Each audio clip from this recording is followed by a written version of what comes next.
Servants 2024 ഇറങ്ങിയ ഒരു English സിനിമയാണ്. അതായത് നമ്മുടെ റോബോട്ട് സിനിമയിൽ പണ്ടത്തെ അതിൻ്റെ ഏകദേശം, അതായത് അത് നമ്മൾ കണ്ട് മറന്നത് തന്നെ. അതായത് എന്തിനാണ് അതുപോലത്തെ സംഭവമൊക്കെ നമ്മൾ കണ്ട് മറന്ന അതേ സ്റ്റോറി. റോബോട്ടുകൾക്ക് മനുഷ്യന്മാരുടെ ഒരു ഇത് വരാം, മൈൻഡ് വരാം, അങ്ങനത്തെ ഒക്കെ സംഭവം. അതായത് തുടക്കമൊക്കെ നല്ലതായിരുന്നു. അതായത് പതുക്കെ ഓരോ ജോലിക്കാർ, അതായത് ഓരോരുത്തരുടെ ജോലി നഷ്ടപ്പെടുക. അതായത് റോബോട്ടുകൾ നമ്മുടെ ലോകത്ത് ഇനി നടക്കാൻ പോണ ചിലപ്പോൾ നടക്കാൻ പോണ ഇത്. അതായത് ഇപ്പോൾ ആമസോണിൽ അവിടെയൊക്കെ വർക്ക് ചെയ്യണ ചിലവരുടെയൊക്കെ മാറ്റി റോബോട്ടുകളൊക്കെ അങ്ങനെ ഒരു ഇതിൽ. അപ്പോൾ അതുപോലെ ഓരോ ബിൽഡിങ് പണിയാൻ വരെ റോബോട്ടുകളായി അങ്ങനെ വരുന്ന ഒരു രീതി. അതുപോലെ തന്നെ വീട്ടിൽ കൊച്ചുങ്ങളെ നോക്കാനും അതായത് വീട്ടിലത്തെ കാര്യങ്ങൾ നോക്കാൻ വരെ റോബോട്ടുകളെ വാങ്ങിക്കാൻ പറ്റുന്ന രീതിയൊക്കെ വന്ന് ആ ഒരു ഇതാണ് സ്റ്റോറി മൊത്തം. അപ്പോൾ നായകൻ്റെ വൈഫിന് ഹാർട്ടിന് പ്രശ്നം, അപ്പോൾ ഹോസ്പിറ്റലിൽ അപ്പോൾ മരിക്കുമെന്നൊരു ഇതിലൊക്കെ ഇങ്ങനെ ഇരിക്കുകയാണ്. അപ്പോൾ ആ പിള്ളേരെ നോക്കാനൊക്കെ ഭയങ്കര ഒരു ബുദ്ധിമുട്ട്. ആ കാര്യം കൊണ്ടൊക്കെ ഈ നായകൻ റോബോട്ടിനെ നോക്കാമെന്ന് വയ്ക്കുക. അപ്പോൾ തൻ്റെ മോള് ഒരു റോബോട്ടിനെ ഇഷ്ടപ്പെടും. അപ്പോൾ ആ റോബോട്ടിനെ വീട്ടിലേക്ക് കൊണ്ടുവന്ന്, റോബോട്ടാണ് പിന്നെ പിള്ളേരുടെ ഫുഡ് കാര്യങ്ങൾ അതൊക്കെ ഇങ്ങനെ വീട്ടിലത്തെ കാര്യങ്ങളൊക്കെ നോക്കണം.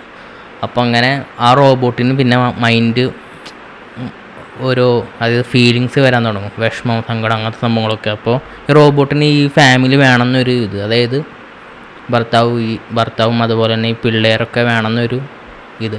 അപ്പോൾ ഭാര്യേനെ എങ്ങനെയും കൊല്ലാൻ നോക്കാം, അല്ലെങ്കിൽ ഇവർ രണ്ടുപേരെ വഴക്കടിപ്പിക്കാൻ നോക്കാം. അപ്പോൾ പതുക്കെ റോബോട്ടുകൾ അവരുടെ മനുഷ്യന്മാരെ കീഴടക്കാൻ വേണ്ടി ശ്രമിക്കുന്ന രീതി, അങ്ങനെയൊക്കെയാണ് ഈ സിനിമ മൊത്തമാണ്. അപ്പോൾ നമുക്ക് അറിയണ സംഭവം തന്നെ ഭയങ്കര പതുക്കെ, അതുപോലെ തന്നെ പെട്ടെന്ന് തീർന്നു വെച്ചാൽ പ്രത്യേകിച്ച് ഒന്നും ഇല്ല. നമുക്ക് അറിയണ സംഭവം തന്നെ എന്താ അവസാനം നടക്കാൻ പോണേ അതൊക്കെ തന്നെയൊക്കെ ഇത് നടക്കണ സിനിമ. ഒരു തവണ കാണാമെന്നുള്ള സിനിമ. ഇതിന് സെക്കൻഡ് പാർട്ട് വേണമെങ്കിൽ ഇറക്കാവുന്ന രീതിയിലാണ് നിർത്തി വെച്ചേക്കണേ. അതായത് എല്ലാ റോബോട്ടുകളുടെയും ഈ ഡാറ്റ മാറുകയാണ്. അത് ഈ റോബോട്ടിന് തന്നെ ഓരോ ഡാറ്റകളൊക്കെ വരും. അതായത് മനുഷ്യന്മാരുടെ ഓരോ ചിന്തകളോ അങ്ങനെ ഫുൾ വിഷമ സങ്കടം അങ്ങനത്തെ ഒക്കെ എല്ലാ റോബോട്ടുകളും പകർന്ന് കൊടുക്കുന്നതൊക്കെയാണ്. അങ്ങനെ പറഞ്ഞാണ് ഈ സിനിമ നിർത്തണേ. പക്ഷെ അതായത് സിനിമ കണ്ടു കഴിഞ്ഞിട്ട് നമുക്ക് നമ്മുടെ ഓർമ്മയിൽ ഒന്നും നിൽക്കില്ല. അതായത് നമ്മൾ ഈ യൂട്യൂബിലൊക്കെ ഇപ്പോൾ മറ്റേ റോബോട്ട് സിനിമയൊക്കെ നമ്മൾ കണ്ട് മറന്നല്ലേ. അപ്പോൾ അത് നമുക്ക് വീണ്ടും അതായത് അതിൻ്റെ വേറെ ഒരു ഇത് കാണുന്ന പോലെ തന്നെ നമുക്ക് തോന്നുള്ളൂ. അല്ലാണ്ട് പ്രത്യേകിച്ച് ഒന്നും ഇല്ല സിനിമയിൽ. അത് അടിപൊളി പടമായിരുന്നു. പക്ഷെ ഇത് ഫ്ലോപ്പായി പോയ മൂവിയാണ്. ഇതൊന്നുമില്ല. ഇത് വെറുതെ ഇങ്ങനെ ഇരുന്ന് കാണാം, അത്രേ ഉള്ളൂ. ഒരു തവണയൊക്കെ ഇരുന്ന് കാണാമെന്നുള്ളൂ സിനിമ.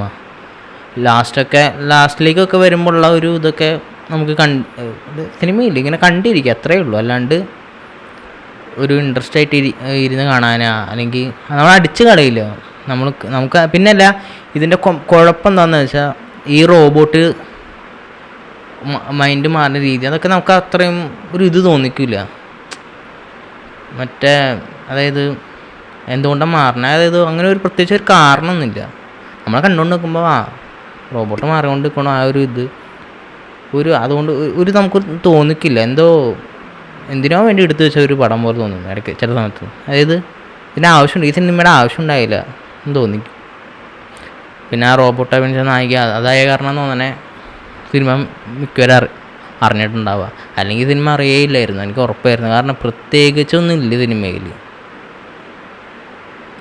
പിന്നെ നായകൻ്റെ ആക്ടിങ് അങ്ങനെയൊന്നും എല്ലാം നോർമൽ, പ്രത്യേകിച്ച് ഒരു സാധാരണ ഒരു മൂവി, അത്രയേ ഉള്ളൂ. അപ്പോൾ കാണാത്തവരുണ്ടെങ്കിൽ ജസ്റ്റ് ഒന്ന് കണ്ടു നോക്കുക, എന്നിട്ട് അഭിപ്രായം പറയാം. ബൈ.